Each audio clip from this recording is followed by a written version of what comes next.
বিশ্বকাপ ফুটবলের ফাইনালকে ঘিরে দেশের ফুটবল প্রেমীদের উচ্ছ্বাসকে আরও প্রাণবন্ত করতে বনানী কামাল আতাতুর্ক পার্কে ফ্যান ফেস্ট 2.0 অনুষ্ঠিত হচ্ছে। সেখান থেকে যোগ দিয়েছেন সহকর্মী নাহিদ কামাল।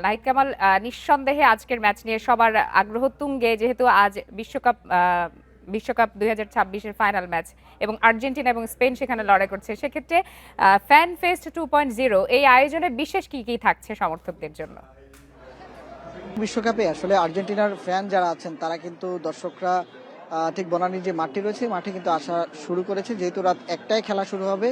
এখন পর্যন্ত মূলত এখানকার যে আয়োজনটি রয়েছে এটি একটি পেইড প্রোগ্রাম বলা চলে। এখানে বিশ্বনন্দিত যে শিল্পী যিনি বাংলাদেশকে ফিফা এবার প্রতিনিধিত্ব করছেন, বাংলাদেশের পক্ষ থেকে তিনি উদ্বোধনী অনুষ্ঠানে পারফর্ম করেছেন যে সঞ্জয়, তিনি এখানে আসলে আজকে পারফর্ম করার কথা রয়েছে এবং তার আগমনকে ঘিরেই মূলত এখানকার আজকের যে ফাইনালের যে আয়োজন, সেই আয়োজন কিন্তু অনেকটা মনোমুগ্ধকর পরিবেশে সাজানো হয়েছে। আজকের অনুষ্ঠানের যেই পর্ব রয়েছে, কিন্তু এখন পর্যন্ত আসলে অনেকটাই এখানকার যে আয়োজন সেটা অনেকটাই ফাঁকা, কারণ মূলত সঞ্জয়ের পারফর্ম শুরু হবে রাত প্রায় 12টার দিকে এবং সেটি চলবে ঠিক খেলা শুরুর আগ পর্যন্ত, এমনটাই কিন্তু আমরা আয়োজকদের কাছ থেকে জানতে পেরেছি।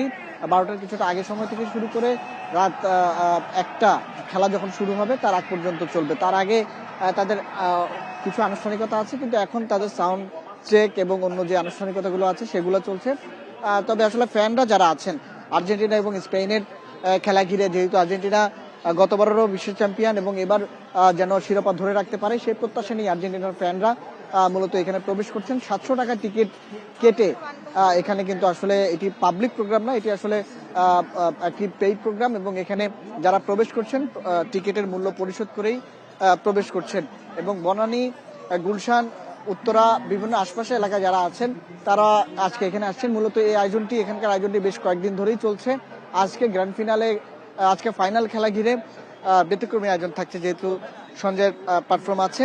তবে এখন পর্যন্ত আসলে দর্শকদের যেমন উপচে পড়া উপস্থিতি সেটি এখনো এখানে দেখা যায়নি। সেটি হয়তো রাত 10টা বা 11টার পরে হয়তো দর্শকের উপস্থিতি আরো এখানে বাড়বে, এমনটাই কিন্তু আমাদেরকে আয়োজকরা জানিয়েছেন। এখানে বেশ কিছু স্টলও সাজানো হয়েছে এবং বেশ কিছু প্রতিষ্ঠান তাদের মার্কেটিং এর বিজ্ঞাপনের প্রচারের জন্য কিন্তু এখানে এসেছেন এবং পুরো মাঠের চারপাশেই তারা তাদের যেই উপস্থিতি সেটি কিন্তু এখানে চেষ্টা করছেন। এখন পর্যন্ত দর্শকের উপস্থিতি খুব বেশি এখানে নেই, তবে রাত 10টা কি 11টার পর থেকে উপস্থিতি আরো বাড়বে এবং সঞ্জয়ের পারফরমেন্সকে ঘিরেই মূলত আজকের যে আয়োজন, আর্জেন্টিনা এবং স্পেনের ম্যাচ উপভোগ করবেন দর্শকরা, এমনটাই আমাদেরকে আয়োজকরা জানিয়েছেন। এই ছিল বনানী থেকে আমার কাছে বিশ্বকাপের ফাইনালের যে আয়োজন, সে আয়োজনের প্রদর্শনের আমার কাছে সর্বশেষ। নাহিদ কামাল, আপনাকে অনেক ধন্যবাদ।